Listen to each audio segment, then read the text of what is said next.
Welcome to the Saad Guled Show, your front row seat to the journeys of leaders, innovators, and changemakers, redefining what's possible. Today, my great friend Craig Kepler here. Hi, Craig. How you doing? Good. I'm well. How are you? I'm well. Welcome to the Saad Guled Show. Thank you for having me. Yeah, of course. It's been a long time coming. Been Yeah. meaning to have you here a lot, earlier, but I understand this time of the year Yeah. you're really busy. Yeah. So Craig is a highly respected real estate attorney with deep experience across commercial acquisitions, development, leasing, financing, and charter school facility structure. Um, Craig has so much experience under his belt, and very interesting that you practice both Minnesota and California. How does that work? Well, I moved to California right after law school, and that's where I started my legal practice. And I stayed there for about 15 years. While I was there, I got married and started having kids, and we decided to move back to the Midwest to raise our kids because I'm originally from the Midwest, and this was closer to extended family. So I moved here and got my license in Minnesota, but quite a few of my California clients liked working with me, so I just kept that part of my practice going. Awesome. Yeah. So it's really okay to have two different licenses in different states and Yeah. still practice law. So some people do that, and the challenge is keeping up with the legal changes in both of those states. But since I do work fairly actively in California, that hasn't been a difficulty for me. Yeah, because I never really thought you can have different licenses in different states. How was it, moving to California and then coming back to the Midwest? How was the weather adjustment? How has that been? I never actually got used to the weather in California. Oh, okay. Having grown up in the Midwest, I got used to four seasons, and I lived in the Bay Area of California, which functionally has two seasons, and I could never get completely used to that. It's pleasant, but I do like the change of seasons. Yeah, that's really nice. And Craig, what are the main areas that you really practice? I know you have experience in multiple different industries, but what's the industry that you really practice the most? I'm a commercial real estate lawyer. Okay. But being a commercial real estate lawyer means I have to know real estate law, and I do quite a bit of corporate and business law as well, because a lot of my clients who are developers or commercial real estate owners, they're organizing companies to, raise equity or, things of that nature. And I have to, the work of a real estate lawyer intersects with those areas. And so I have to have some level of experience in those areas as well. So you work with a lot of developers, a lot of investors. Yeah, investors, developers, syndicators. Yeah. Okay. It's great to know. And what are some of the main issues that these investors or people that you help run into? Raising money is a little bit tricky, and the thing that most people don't know when they start doing it is that functionally, when you're raising money for any kind of a commercial development or venture, you're selling a security, at least in the eyes of the U.S. government, and securities laws are complicated, and it's easy to run afoul of them. And so one of the mistakes I see a lot coming across my desk are people who have already raised money, and they've already done it in ways that violate securities laws. And so sometimes my first task is to figure out how to get them out of the trouble they're already in without knowing it before they even come into my office. Oh, okay. And then your firm, they represent people from all different industries, or Yes. are they? It's tailor. I know I'm one of your clients as well. Yeah, we represent a whole bunch of different industries. Our firm is a classic sort of old school full service commercial law firm. So we have securities lawyers and tax lawyers and estate planners and labor and employment lawyers and things of that nature. And because everybody's practice is a little bit different depending on their clients, a lot of people have sort of cross levels of expertise. We also have commercial litigators, and in the early part of my career, I did quite a bit of litigation. But when you're in the real estate world, you litigate a lease dispute, and you might settle that dispute by rewriting the lease agreement. And the next time along, the client might just call you to write a lease agreement.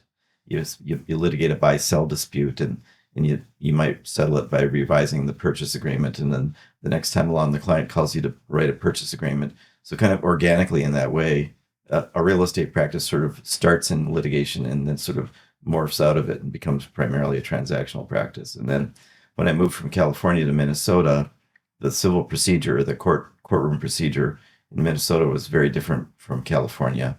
And by then I was in my middle age and I didn't bother to learn Minnesota. So I haven't really done any courtroom work in Minnesota at all since I've moved here. Oh, okay. And good to know. So are the laws in California, and I know every state has its own laws.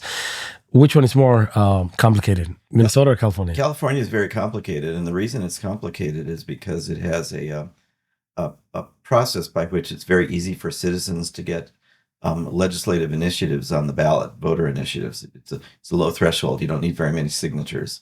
And there's a lot of people in California, about 32 million people. Yeah, 32. And quite a few diverse, quite a lot of diversity in terms of ethnic groups and religious groups and stuff. So there's quite a bit of political activity among those groups. And since it's so easy for people to get legislation on ballots, you see a lot of legislative, initiatives, voter initiatives on the ballot generally. And even non-major elections, non-midterm elections can have 100 or so items on your ballot. And you get a lot of people there voting for things that they don't understand.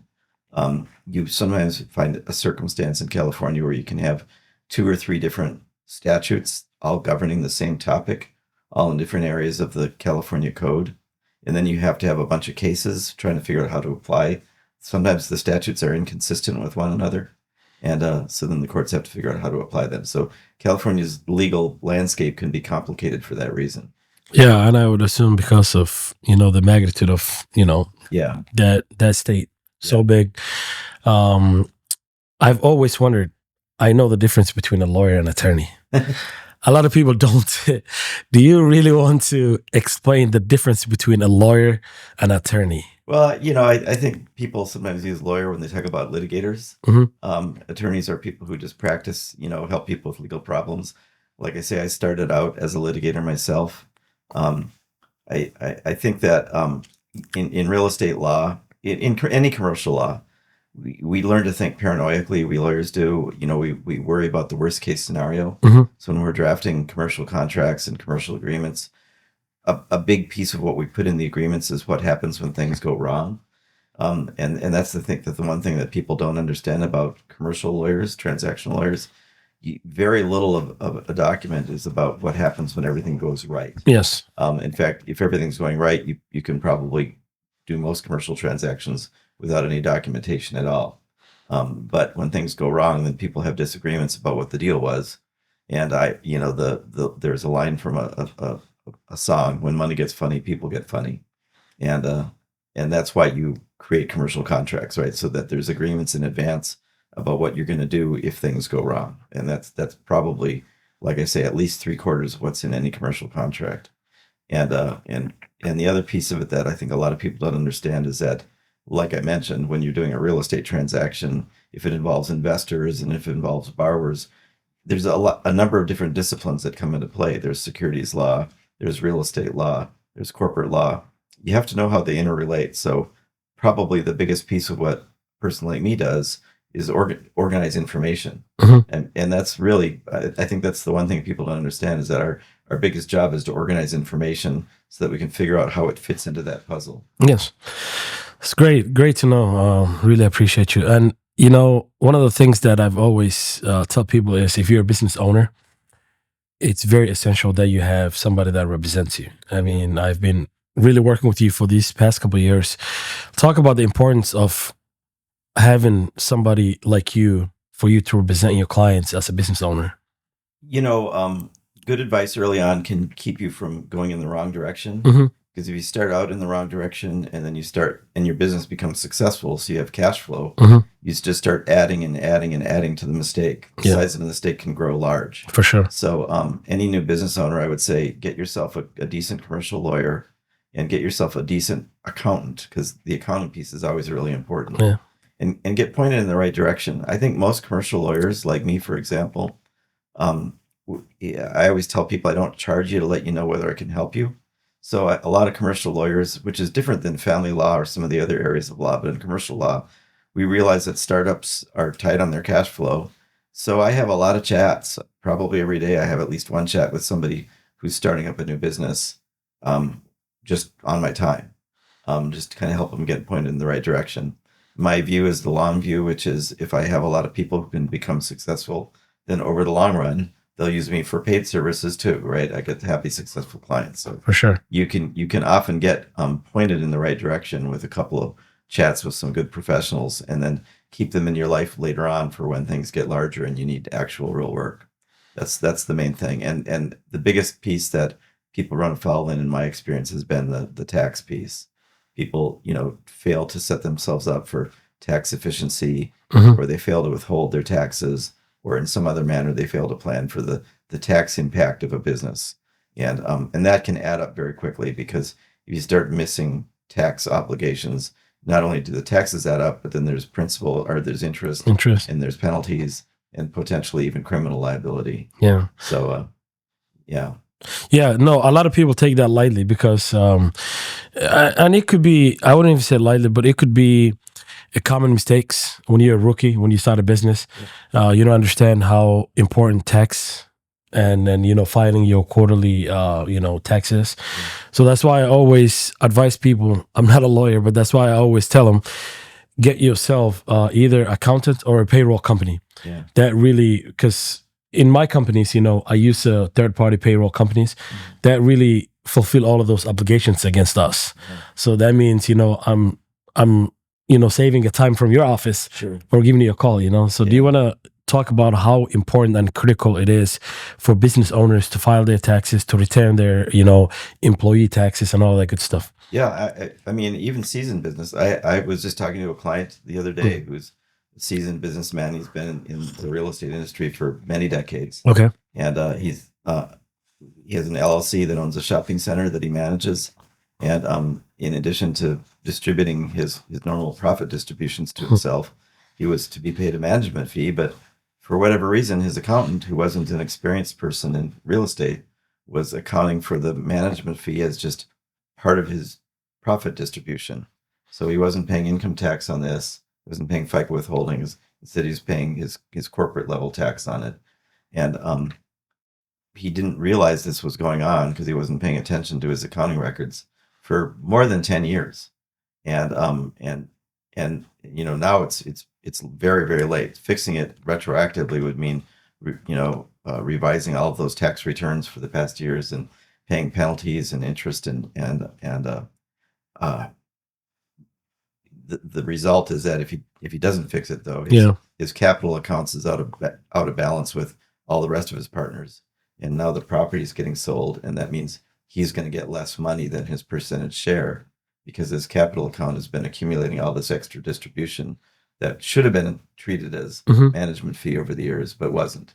So you got basically, and this often happens in the legal business, what's the worst of the two bad alternatives? Yeah. Take the less money when you sell the building because your capital account's out of balance, or revise all your tax returns for the last 10 years and pay penalty and interest. Or, well, you do the math, and revising the tax returns is way more expensive. And so he's just going to take the less money when he sells the business. Wow. Yeah, I had no idea. Speaking about the tax returns, I know we have obligation of filing our taxes every year. If you miss multiple years, can you talk about the risk of the IRS getting involved and they will shutting you down or taking you to jail? Or do you want to? Yeah, I mean, I think the problem, or I don't know if problem is really the right word, but the issue is that the IRS is not speedy. Generally, they're slow to act, so it can take years before they start moving on a matter like somebody's, and people get lulled into a false sense of security. Yeah. They'll go years without filing. Yeah, for sure. And they think, oh, nothing's happening, so I'll just keep going on without filing. And then all of a sudden, boom. Yeah, what they don't realize, but the IRS is inevitable. It's like a glacier. I mean, once it hits you, it's going to keep pushing, and you don't really. There's really no tool. I mean, the tax obligation is pretty simple and pretty plain. And I feel like it's you open a can of worms. Once they come into your office, they keep digging and finding, and yeah, exactly. Right? Yep, yeah. So you want to keep on top of your tax filings. That's absolutely the most important thing to do. If there's any one thing, the second most important thing, obviously, is insurance. But, but your tax filings is because that can land you in jail. Yeah. Oh, okay. Yeah. Wow. Yeah. No. It's very important, as a business owner, to know these type of things. And when I hear stories that business owners don't really haven't filed taxes for like years, I'm like, Yeah. what are you doing? Because my old CPA once told me that is the only government agency that you do not want to interact with. Right. They're dirty. They can go to the bottom. They can come to your house. They can take all your assets. Yeah, right. And nowadays it's even more inevitable than it used to be. Back in the 70s and the 80s, I started practicing in the mid 80s. There were still quite a few businesses that did. Mid 80s, you don't even look that old. Huh? there were still quite a few businesses that did a lot of their transactions in all cash. For example, parking structures used to be an all cash business. Okay. And people would fudge their taxes all the time. And people in battles with the IRS in those days, would the IRS would look at what's your standard of living, what's your house like, your car, how are you affording that on the income that you're reporting? Your income that you're reporting seems too low for the standard of living that you have. So that was the argument people had with the IRS back in those days. Nowadays, everything is electronic. And so there's no hiding the ball when it comes to your revenue.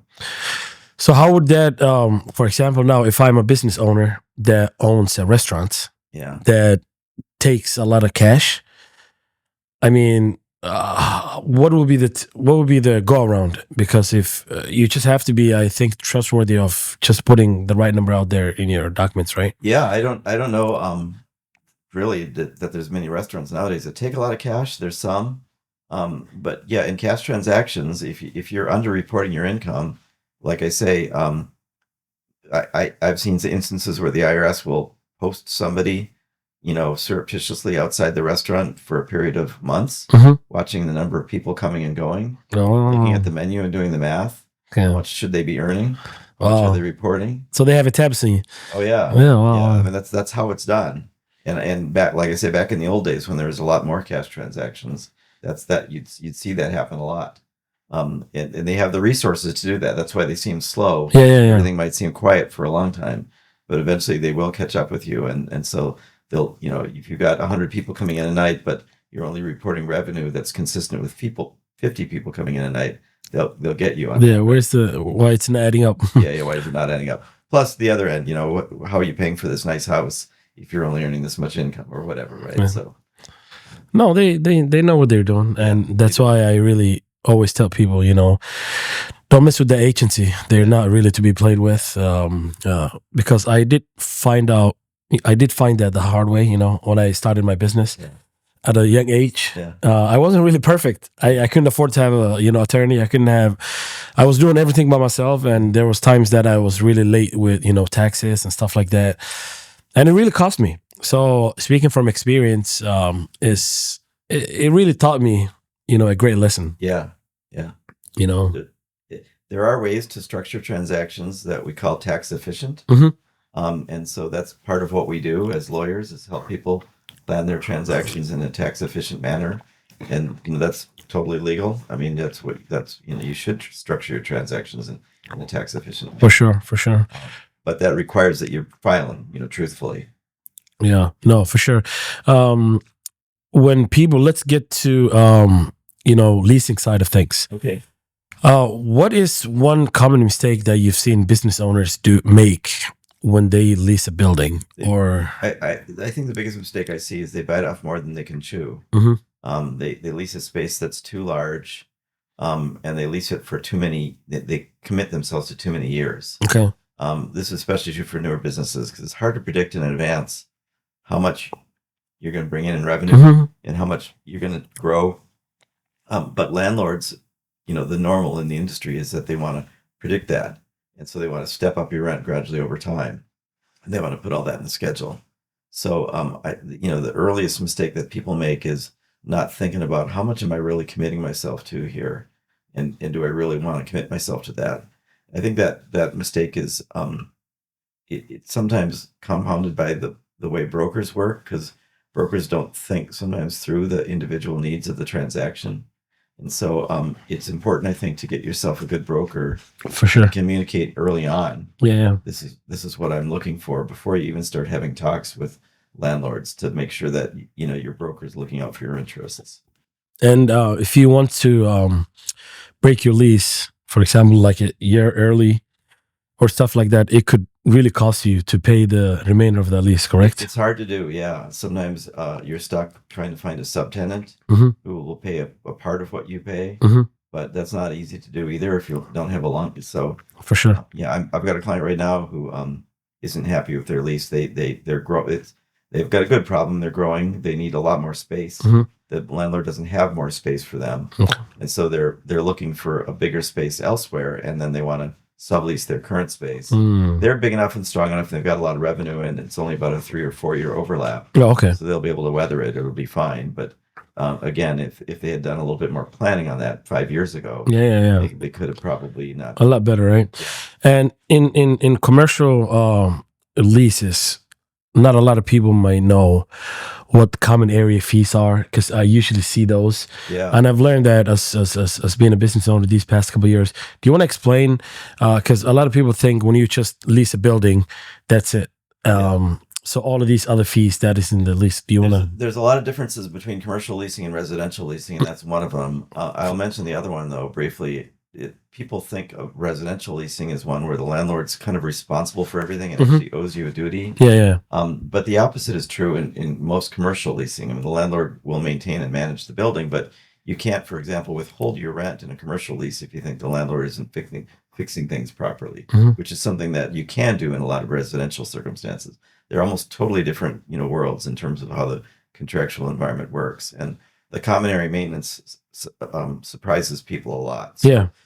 I think the easiest way to understand this is historically the way this came up. Back in the old days, when people would lease a single property with a single building on it, and they were 100% the occupant of that building, then they would pay rent to the landlord, and they would be responsible for the building as if they were the owner.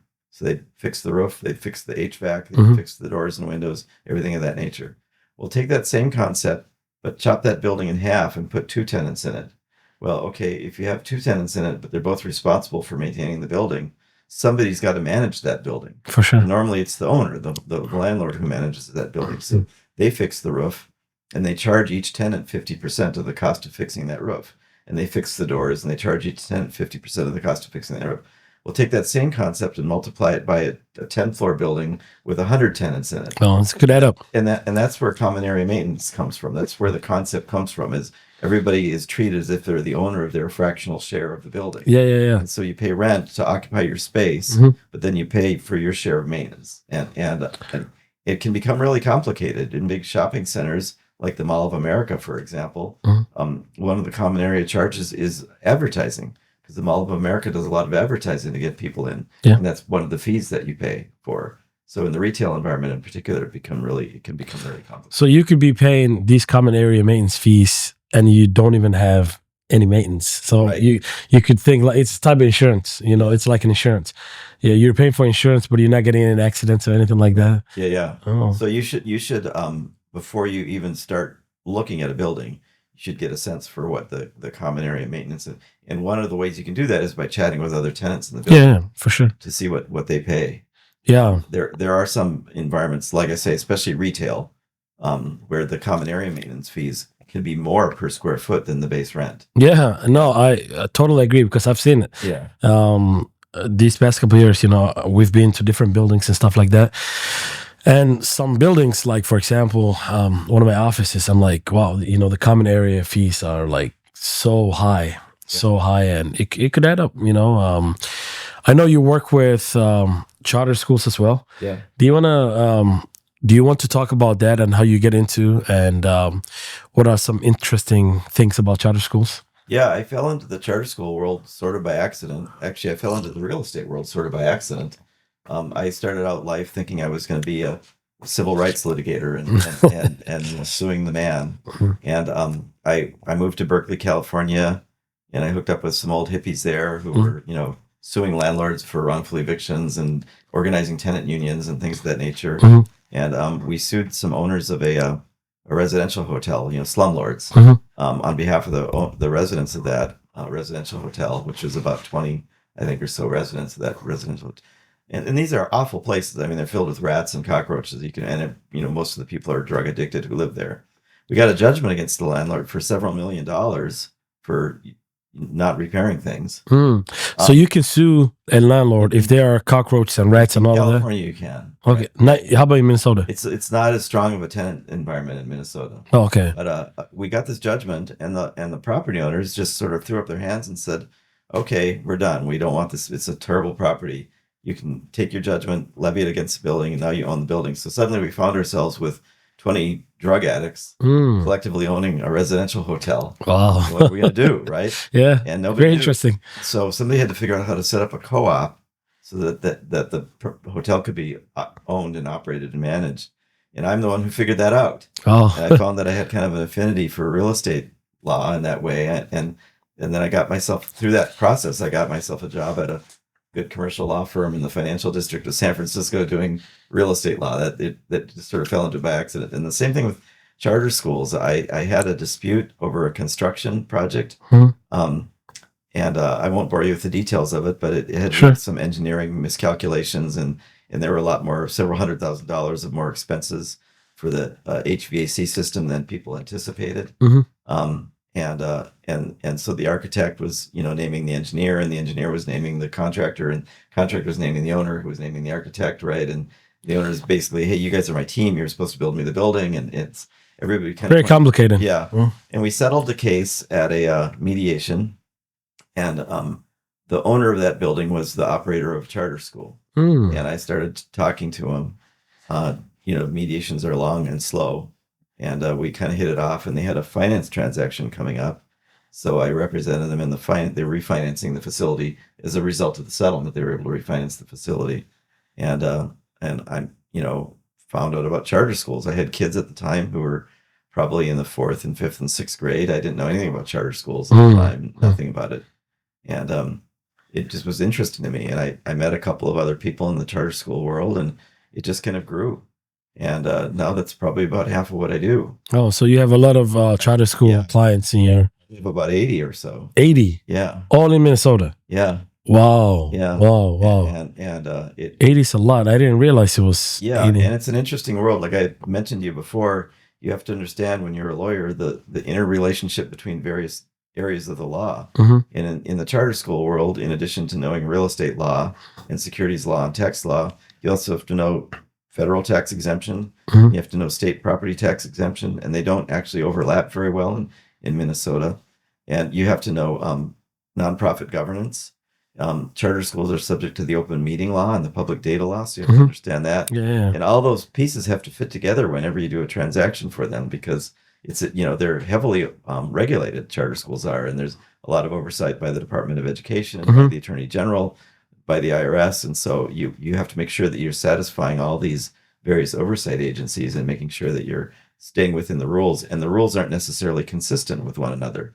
And finding facilities can be really challenging, because in addition to all that, the real estate piece, the real estate environment is difficult.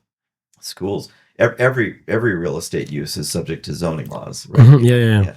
But schools generally in most cities, especially in the metro, are heavily restricted by most zoning laws. And so even finding a space that is properly zoned for school use can be challenging. The brokers do that mostly, not lawyers, but for sure. Sometimes you find a site that the zoning is ambiguous, and so then I'm called upon to see if I can figure out whether it's possible to under the existing zoning to use it for school use, or whether it might be possible to get a zoning change. For sure. There's a political process in most cities where you can get a zoning change. That's usually the first challenge for any charter school facilities.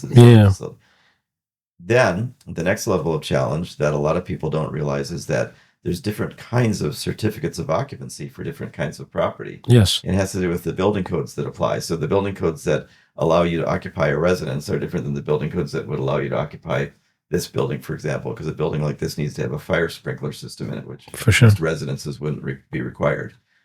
There's a kind of certificate of occupancy called e-occupancy, or educational occupancy, that governs schools. And this governs parochial schools, private schools, and charter schools as well. But the facility has to be subject to, has to qualify for an e-occupancy.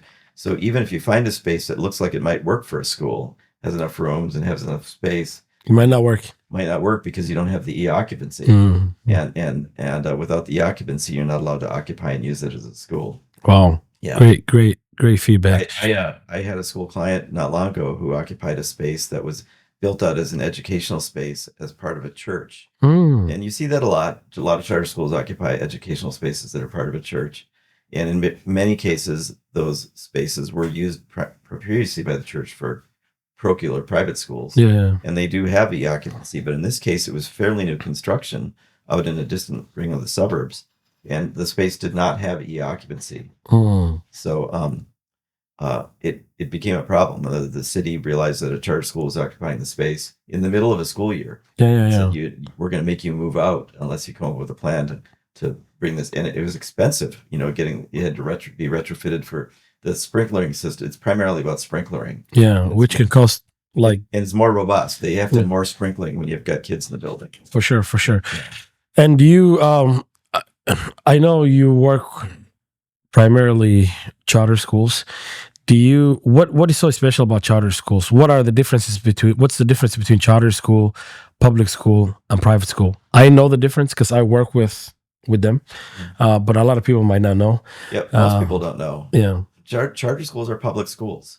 And that's the one thing that most people don't realize. Many people For sure. Charter schools are some kind of a private school. Yeah. But they're public schools, so they're funded by the state of Minnesota on a per pupil basis. They're prohibited from charging tuition. Okay. So there's no they're prohibited by law from charging tuition, and they can't be selective in their admission. So they have to accept students on a first come first served basis. And if they get more students applying than they have spots, they have to do it by blind lottery. So anybody can apply. One of the differences between charters as public schools and traditional districts is that charters do not and cannot have district boundaries. And so a charter can define its own sort of population boundary. And some charters bus children in from really far away. There are charter schools in St. Paul, for example, that run buses all the way down to Hastings. Yeah, that's it's very common. Yeah, and it kind of depends on where their students are coming from and what the demographic is that they're aiming for. One of the things you find about charters is because they coexist in an environment where we have in Minnesota a robust system of generally fairly high-performing district schools. Charter schools tend to specialize in what they offer for families, and so the families that go to charters often tend to be families that are looking for something specific that might not be as readily available at a district. You see, for example, quite a few Hmong schools. Yeah. Well, you can't restrict admission to Hmong students in a Hmong school. You can't be restrictive in admission, but you can offer Hmong language and culture as one of the curriculum items that you offer in the school. For sure. Naturally, you're going to attract quite a few Hmong students, although Noble Academy, which is a school in the northwest part of the metro, sort of near Maple Grove, is a Hmong school that has 12% African-American student population, which is higher than the percentage of the African-Americans in the population in general. Yeah. Wow. And it's because they offer a really good education. It's a good environment for the kids. Yeah, Noble. Yeah, I've heard of them. Yeah. So you see that quite a bit. Some schools focus on physical education, for example, or whatever, right? Some schools are language immersion, foreign language immersion. So that's the one thing you see for a school to be successful, a charter school to become successful, since they can't require enrollment. The districts can require the families within the district to enroll in the school. They have automatic, population built right. For sure. The only way charter schools get students in their doors is if parents believe that the school offers a good environment for their kid. Yeah. And the parents are free to enroll their kid or disenroll them at any time. Cultural, all of that good stuff. Yeah. So they have to offer something that's attractive to parents. And parents aren't stupid. They talk among themselves and figure out what's good for their kids. And they talk in the parking lot. So I know that the press here generally doesn't like charter schools. But my observation has been that the charter schools succeed because the parents believe that they're offering something that's good for their kids. Yeah, for sure. Yeah. Because with the public schools, they don't have any control over, could be large schools and stuff like that. Right. And then, charter schools, I work with charter schools and I've seen some great, environments. Yeah. When it comes to the charter schools, because you will see some charter schools that has Somali predominant kids, Yeah. and then where they have a mosque, Right. so they could pray 5 times a day. While they're there, at least 2 times a day. Friday prayers. Yeah. The cultural connection. So I think it's a great environment, if you ask me. But Yeah, you got to keep in mind that charter schools, as public schools, yeah, can't have a religious component to their education. as well. What a lot of people don't realize is that in every public school, this is true of, and I'd call them district schools versus charter schools. I don't call them public schools versus, because they're all public schools. For sure. But in every public school, district school, or charter school, any student can pray. We see this complaint a lot in the media about, oh, there's no prayer in schools. Actually, prayer has always been allowed in public schools. But a lot of students don't choose to pray in schools because they're not particularly religious or whatever, or feel comfortable, whatever the case may be. Yeah. Right? Yeah. But you're right. There are some schools that do offer an environment where students choose to do so. They can go and pray. And that's certainly been. The other thing about some of the schools that have a high Somali student component is quite a few of the Somali students who come to Minnesota come from places of a tremendous amount of trauma, and some of those schools have been successful in educating kids from the Somali families because they've developed the resources for dealing with the trauma that the kids have. Yeah. Some of the kids come and they might be 8 or 10 years old and have never written a single written word. For example, some of the kids have watched their parents be tortured or murdered in front of them. Yeah. You see a lot of trauma in the community. And so some of the charter schools that do focus on some of the Somali students, I think, have succeeded in that way because they have a lot of resources for dealing with the trauma. Yeah, no, for sure. It's really hard. And like I said, most of the charter schools that I work with, great people, great schools who are very welcoming. Speaking about Somalis, it's a hot topic right now. It is. In Minnesota. I know President Trump called Somali people garbage. And I don't really agree with him because you can't really generalize like a whole community. What is your take when you hear stuff like that? And I'm not trying to, get you in political views or anything like that, but I think at this time it's just more to be a human than just being a side, right? Yeah, well, I'll say 2 different things about that. One, I've lived in Minnesota now for 20-some years, and my kids have grown up here in Minnesota. They're both adults now. Mm-hmm. Oh, wow. Okay. I've had plenty of Somali parents who were on the sideline of sports games with me. Yeah. Or, have been doctors that I've visited for treatment, or, business owners that I've used for work on my home or whatever. And my experience at a personal level has been that they're just community members like any other community. For sure. I do know, though, that, and I'm not really an immigration lawyer, but my general understanding is that people who are in the U.S. that aren't full citizens, so for example, they're in here on a green card status or some kind of a visa status, potentially can have their status revoked if there's a history of criminal convictions in their past. For sure. And my perception is that there might be there's been some action at the Immigration Service to pursue those kinds of claims against people. So some of the schools that I represent as clients are, have parent groups and teacher groups that are nervous and worried about this. Yeah. And I just tell people that, you should consult with good immigration counsel and be ready to answer questions about those kinds of things if they come up. And not talk to anybody. Okay, no, that really makes sense. And I've seen and I've heard, if you are not U.S. citizen, anything that you have done in the past can really hunt you down. Yes. Or which the other thing I would say is sometimes people aren't on top of their process. Mm-hmm. And you should stay on top of it's like the IRS. Yeah. You should stay on top of your process. Make sure you get your papers straight. Yeah, it's a complicated process. I don't really know it very well, but I just know enough to know that it's very complicated. Yeah. And if you make procedural errors, it can really impact the success of your process. No, it is.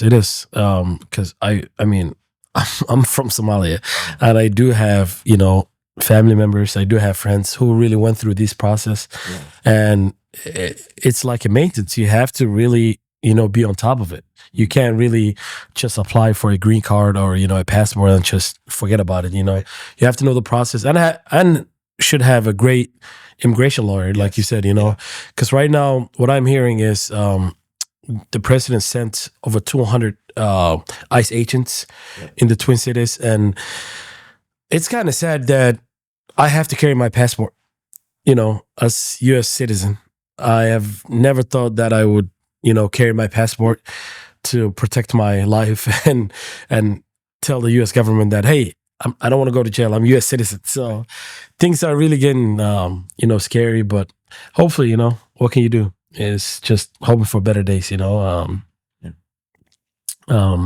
In terms of you practicing law, if you were not practicing for law, I know you like music. I do like music. What would Craig do if you're not practicing law? Yeah. It's funny because my I had a friend who was a music teacher in school, and she was advising somebody about that, and she said, if music is the only card you can play, Mhm. you don't have anything else you can do, then play your music card. But if you have any other card you can play in life, don't play the music card, because it's a hard life. And I actually have known some people who've been musicians, not famous ones. Mm. And it is a hard life. You have to patch together. It's a gig economy at that point. You're doing music lessons, and you're doing instrument repairs, and you're doing commercial jingles, and you're doing gigs in recording studios. So no, I've always been nerdy. I've been kind of a science nerd. Probably would be an engineer of some sort. When I Okay. went to college, I thought I was going to become an engineer of some sort. Yeah, for sure. And that's Anything else that you want to touch? yeah. Well, so here's what I'll say. I get calls a lot by people. Back to the area of commercial law, I get calls a lot by people who are interested in forming a business entity, a Mhm. corporation, or a partnership, or a limited liability. For sure. That might be the most common call that I get. No, the difference between those classes. Yeah, and what I tell people all the time is, before you jump into this with feet first, you should think about what it is you want to accomplish and Mm. why. Because I could form a law firm, just me, solo practitioner, if I wanted to, under my name. I could just be Craig Kepler, attorney at law, and I could send out bills for Craig Kepler, and the money would come to me, Craig Kepler, and a lot of people do this. It'd be just fine. Or if I was a carpenter and I wanted to form Craig Kepler Construction, I could just call myself Craig Kepler Construction. I don't have to form a corporation or an LLC to do that. Is that assumed name? Yeah, Okay. I could. Yeah, if you're using your own name, you don't even need to use an assumed name. Oh, okay. Right. So it's possible and common and easy to do business without forming any kind of formal business organization at all. And a lot of people do this and can and fine. There's 3 reasons that people generally form business organizations. Mhm. One of them is for tax reasons. Yes. But it only becomes a tax issue if you've got more than one owner, or if you start generating a lot of net income. If you've got more than one owner, then you want a vehicle where you can attribute income to your various owners. Hmm. So you want to have a business entity where you can do that and then give them their own tax statement. If you're generating a lot of income, like doctors will do this, for example, they'll form a C corporation, Craig Kepler Corporation, Medical Corporation, Inc., and then they'll pay themselves a salary. Say they're bringing in $1 million a year, Mhm. pay themselves a salary of $300,000 or $400,000, which they have to pay ordinary income tax on. But then they'll distribute the rest as corporate dividends, which is a lower tax rate. Mm. So you can use the corporation for tax planning for purposes like that. So there's one. The other one is if you're planning to solicit investors. Okay. I touched on that earlier. Yeah. Soliciting investors is really fraught with peril. It's way more risky than people think it is, because using other people's money is considered by the Securities and Exchange Commission, the SEC, to be selling a security. And you have to be really careful about how you do it. You have to do it in proper ways. And if you're going to be bringing in investors into a business, then you almost always want to have some form of either LLC or corporate identity to do that with. And then the third thing, and this is the most common question I get, it's probably the least important reason, is protection from liability. Yeah. People have this, they'll go on AI or Google and they'll read about the so-called corporate veil. Yeah. And they think if I form a corporation, then I'll never be liable for corporate debts, which is totally wrong and completely a misconception. A corporation really doesn't offer you very much shield from corporate debts.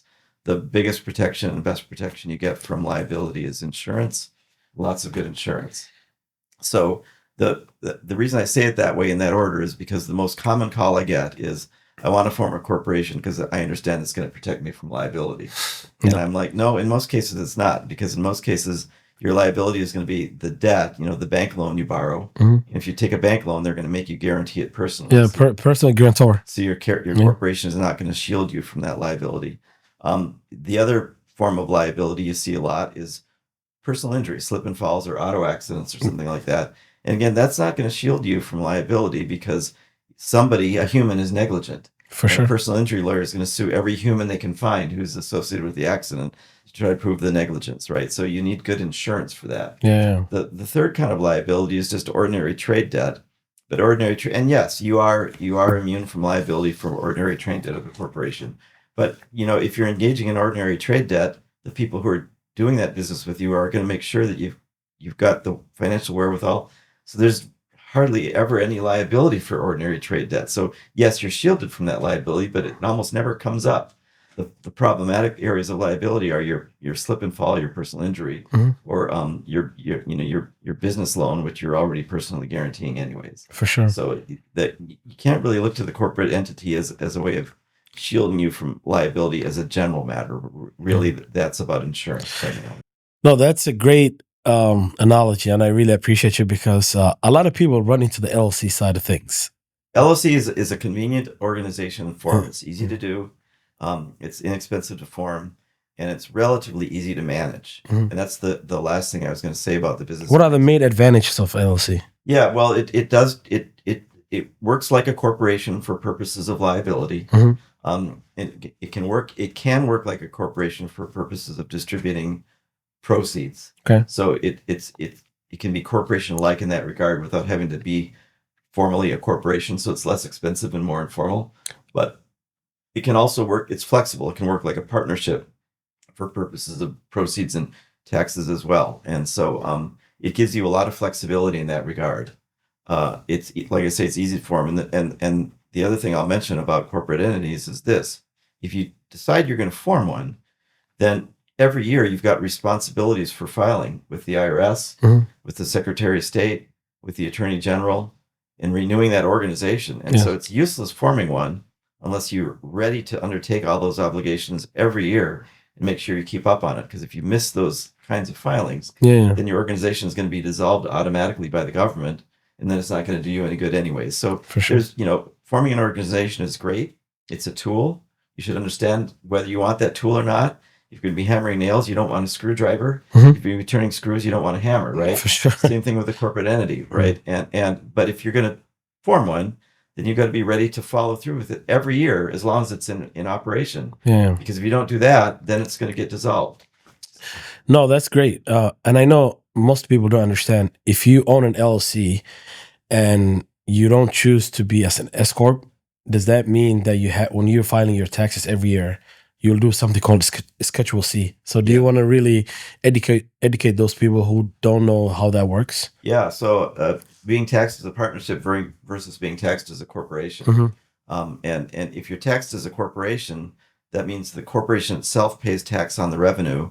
And then when it distributes the revenue, then the individuals who get the revenue themselves also pay tax on it. For sure. And you can choose that. It's a viable choice for some types of businesses and some types of cash flow, but you need to work very closely with your accountant, and you need to do it right away when you form the organization, because you have to make that election at the time you're forming the organization. And you should decide, in a thoughtful manner, which way you want to go. And there's no right answer. It depends on your business and how many people you got involved, and what your business workflow is going to look like, and all those kinds of things.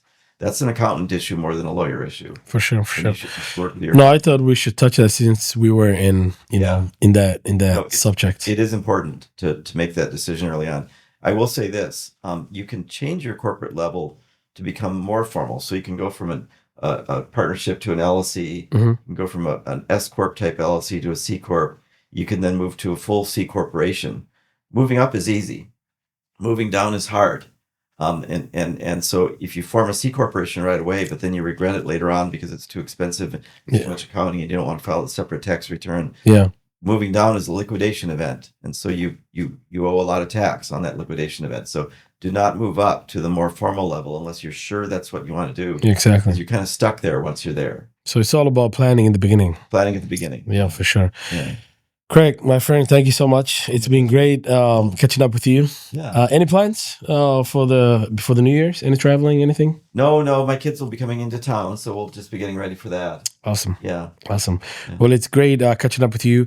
Hopefully, you've learned so much from Craig as much as I did. I'm always learning stuff from him. He's a man that knows a lot, and I really appreciate you. Pleasure. Yeah, for sure. Thanks for Thank you coming. for having me. Yeah.